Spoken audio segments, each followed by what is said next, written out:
ஆண்டவராக இயேசு கிறிஸ்து நாமத்தினாலே உங்களை நான் வாழ்த்துகிறேன். மீண்டுமாக உங்களை சந்திக்கிறேன். நான் மிகுந்த மகிழ்ச்சி அடைகிறேன். இன்றைக்கி நம்ம சண்டே ஸ்கூலில் சொல்லித்தர போகிறது ஒரு சிம்பிளான ஒரு ட்ரிக் தான். இது நீங்கள் ஈஸியாக செய்யலாம். பசங்க ஆச்சரியப்பட்டு வாயை பிளப்பாங்க. சரிங்களா? நான் வந்து ஒரு ஷூ லேஸ் நான் எடுத்திருக்கேன். சரியா? என் பையனுடைய ஷூலேருந்து கழட்டிட்டு வந்துட்டேன். சரிங்களா? ஒரு ஷூ லேஸ் எடுத்திருக்கேன். மனைவி கையிலேருந்து வளையலை கழட்டிட்டு வந்துட்டேன். சரிங்களா? ஒரு வளையல் ஆனால் நம்ம ஈஸியாக கிடைக்கிற காரியங்கள் தான். இப்போ நம்ம பிள்ளைங்களை காட்ட போகிறீங்க பாருங்கள் தம்பி தங்கச்சி.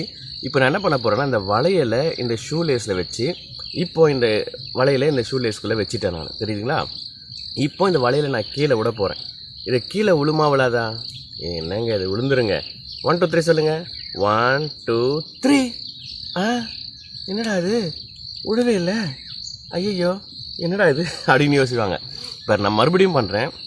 இந்த ஷூ லேஸுக்குள்ளே இந்த வளையலை நான் வைக்கிறேன். சரிங்களா? இப்போ நீங்கள் 1 2 3 சொல்ல போகிறீங்க. 1 2 3. ஐயோ என்னடா அது கீழே விழவே இல்லை அப்படின்னு பிள்ளைங்க ஆச்சரியப்படும் போது நீங்கள் என்ன சொல்ல போகிறீங்கன்னா, இதே மாதிரி இந்த மேஜிக்கை நீ கற்றுக்கணும்னு ஆசைப்படுறியா? ஆமாக்கா எனக்கும் சொல்லிட்டு. ஏன்னா நீங்கள் என்ன பண்ணுங்கள், ஒரு தடவை பண்ணிவிட்டு பிள்ளைங்கிட்ட கொடுங்க. பிள்ளைங்க கொடுத்தேன் நான் கூட பண்ணுவேங்க, கொடுக்கா என் கையில் அப்படின்னு சொல்லுவானுங்க பசங்க. அப்போ நீ அவங்களே கொடுத்தா அவன் என்ன பண்ணுவான், எல்லாம் 1 2 3 சொல்லுங்கள் அப்படின்னு டாயின்னு கீழே வந்துடும். எல்லாம் சிரிப்பாங்க. அப்போது என்னக்கா பண்ண முடியல, உனக்கு தெரியடா நான் பண்ணடா கொடுறா அப்படின்னு இன்னொருத்தன் கேட்பான்.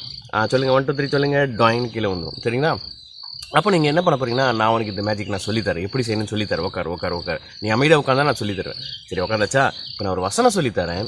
அந்த வசனத்தை யார் மனப்பாடம் பண்ணி சொல்கிறாங்களோ அவங்களுக்கு இந்த மேஜிக்கை நான் சொல்லித்தருவேன். காக்கா சொல்லுங்கக்கா நான் சொல்லிடுறேன்க்கா ஃபஸ்ட்டு அப்படின்வான். சரிங்களா? பாருங்கள், சங்கீதம் 118 13. நான் விழும்படி நீ என்னை தள்ளினாய், கர்த்தரோ எனக்கு உதவி செய்தார். ரொம்ப சிம்பிள் தானே, டக்குன்னு மனப்பாடம் பண்ணு. நான் விழும்படி நீ என்னை தள்ளினாய், கர்த்தர் எனக்கு உதவி செய்தார். பாரு, சாத்தான் உன்னை எப்படியாவது தள்ளி விடணும், பாவத்தில் தள்ளி விடணும், நரகத்தை கொண்டு போகணும். இதான் நீ. ஓகேங்களா? இதான் உன்னுடைய வாழ்க்கையில் உன்னை தள்ளி விடணும் சாத்தான் என்ன பண்ணுறான், அவன் பிளான் பண்ணி எப்படியாவது உன்னை தள்ளிடணும், எப்படியாவது உன்னை கீழே போட்டுடணும், உன்னை நரகத்துக்கு தள்ளிட்டு விடணும் அப்படின்னு சொல்லிட்டு சாத்தான் பிளான் பண்ணிட்டு இருக்கான். ஆனால் நீ ஏசப்பா கையில் இருக்கும்போது ஏசப்பா வசனம் என்ன சொல்லுது, நீ என்னை விழும்படி தள்ளினாய், கர்த்தரோ எனக்கு உதவி செய்தார். இப்படிக்கா இது யார் வசனத்தை சொல்கிறீங்க? உடனே பசங்க வந்து மனப்பாட வசனம் சொல்லுவாங்க.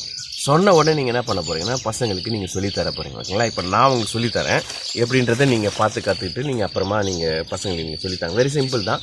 இங்கே பாருங்கள், இப்படி கையில் நீங்கள் இப்படி வச்சுக்கோங்க. என் கையில் நான் அப்படி வச்சுருக்கேன் பாருங்கள். அந்த மாதிரி இந்த ஷூ லேஸை நீங்கள் வச்சுக்கோங்க. இந்த வலையில் எப்போ வைக்கிற மாதிரி இப்படி நடுவில் நம்ம உள்ளே வைக்கிறோம். சரிங்களா? தெரியுதா உங்களுக்கு? இந்த வலையில் வந்து இந்த ஷூ லேஸுக்குள்ளே நான் அப்படி திரும்பி உட்காந்துக்கிறேன். அப்போ உங்களுக்கு நல்லா தெரியும் நினைக்கிறேன். ஓகேங்களா? வலையில் வந்து ஷூ லேஸுக்குள்ளே நான் வைக்கிறேன். உள்ளே வச்சாச்சா? இப்போ வச்சிட்ட பிறகு இப்போ அடுத்தது தான் இருக்குது. நான் என்ன பண்ணுறேன் பாருங்கள், இந்த விரல் இருக்குது பார்த்தீங்களா, இந்த 2 விரலில் ஷூ லேஸுக்குள்ளே இப்படி வச்சுட்டேன். ஓகேங்களா? வச்சாச்சு.